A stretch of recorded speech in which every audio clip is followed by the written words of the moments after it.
Assalamualaikum warahmatullahi wabarakatuh. Sekarang kita sudah ada di Agrowisata Omah Jambu yang berlokasi di Segondang Girimulyo, Kecamatan Ngargoyoso. Kita akan masuk dan mewawancari Bapak Wiono selaku pemilik agrowisata ini.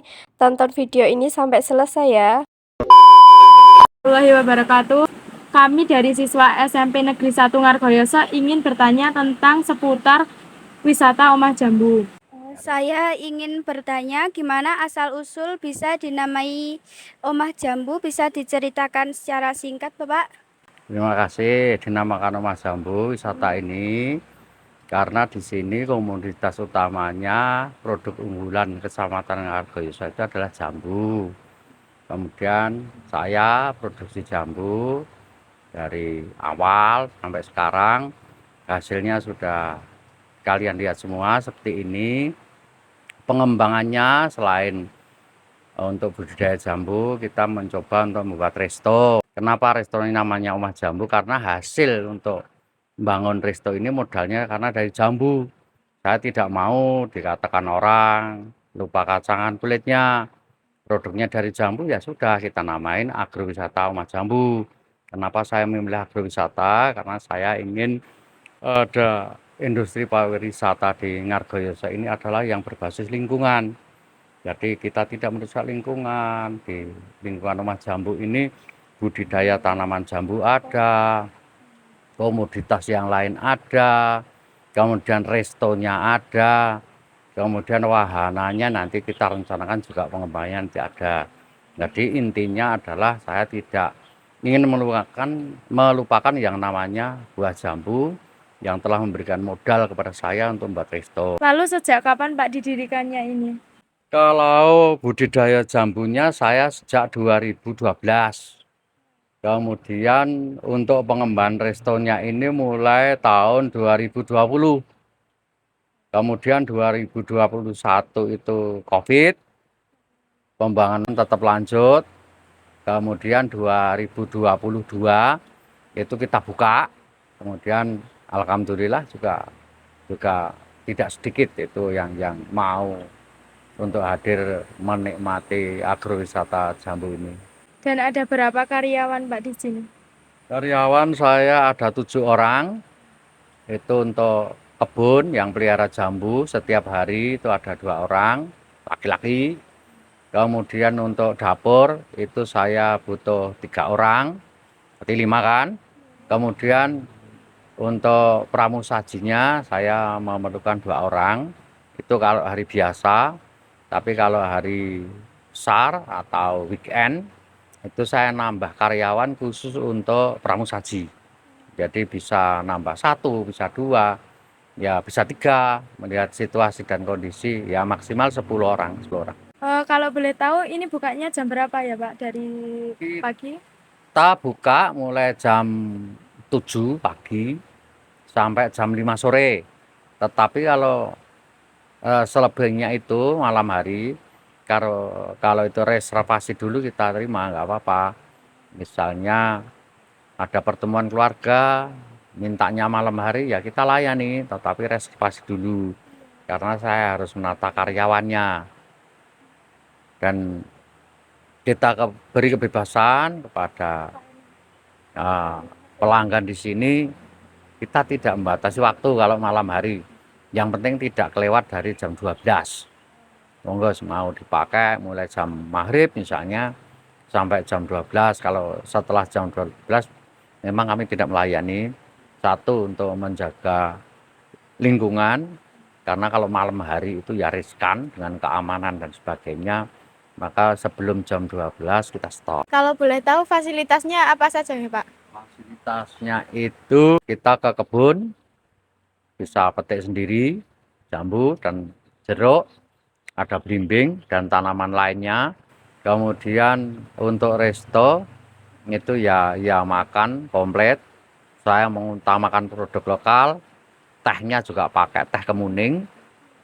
Kemudian untuk snack kami memakai produk lokal juga, ada singkong crispy, kemudian ada timus yang semuanya saya produksi sendiri, kemudian juga ada jamur tiram juga hasil produksi sendiri.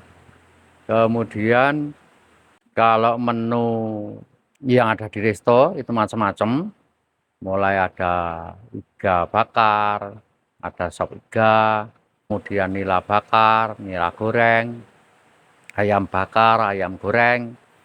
Kalau ayam itu ada yang ayam negeri, ayam kampung, dan semuanya saya mengambil dari produksi hasil budidaya dari tetangga sebelah. Ayam juga tetangga sebelah, nila juga dari tetangga sebelah. Jadi pemberdayaan ekonomi di lingkungan ini harus jalan, semuanya bisa saling kontribusi untuk bareng-bareng kita memaksimalkan potensi ekonomi lokal yang ada di Desa Girimulyo maupun Kecamatan Ngargoyoso. Pengaruh dibukanya wisata Omah Jambu gitu Pak, bagaimana? Terhadap lingkungan. Terhadap lingkungan, satu, lingkungan alam, kita pakai nama agrowisata, memang temanya kita memakai tema alam dengan harapan wisata harus jalan, tetapi lingkungan harus tetap lestari. Kita tidak boleh membuat resto semuanya kita bongkar, kemudian kita keraskan semuanya, penghijauan kita stop, nggak boleh. Semuanya harus resto tetap harus ada jalan, kemudian penghijauan harus jalan, kemudian lingkungan sungai harus tertata rapi, tidak boleh kita merusak sungai dan seterusnya, sehingga ke depan itu anak-anak ini masih kebagian alam Ngargoyoso ini yang indah ini untuk mereka. Kami tidak mau kita habiskan sekarang, tetapi anak-anak tidak dapat bagian tentang nikmatnya alam yang ada di Kecamatan Ngargoyoso. Itu dampak terhadap lingkungan. Kemudian masih dampak terhadap lingkungan untuk tetangga semuanya, saya sengaja mengambil tenaga kerja itu dari tenaga kerja lokal, tetapi saya tidak mau itu blok satu kampung, karena kita harus menyesuaikan dengan budaya yang ada di lingkungan Omah Jambu ini. Banyak sekali kegiatan gotong royong, baik itu gotong royong lingkungan, kerja bakti, kemudian lingkungan di sini budaya orang mantu. Kalau ada kegiatan itu semuanya libur untuk kerja bakti, untuk rewang di tempat orang punya kerja dan seterusnya. Sehingga saya ambil dari desa-desa sekitar yang lain. Artinya kalau nanti blok sini itu semuanya libur, rewang, ya biar yang rewang biar rewang. Mereka menyelesaikan urusan lingkungannya, gotong royong di tempat mereka. Tetapi di desa yang lain mudah-mudahan itu nanti bisa masuk untuk tetap bekerja, sehingga restonya tidak tutup, kepentingan mereka gotong royong dengan lingkungan juga tetap jalan. Meskipun seringkali juga pernah 2-3 kali di sana juga gawe, di sana juga gawe, begitu repot. Akhirnya itu kita mengandalkan untuk tenaga yang pocokan, artinya tenaga yang mendadak kita ambilkan dari luar, dan semuanya harus berjalan bareng-bareng begitu ya. Dampak dari itu kita tidak boleh mendapat penghasilan itu untuk kita sendiri, kita berdayakan masyarakat sekitar, mulai dari petaninya.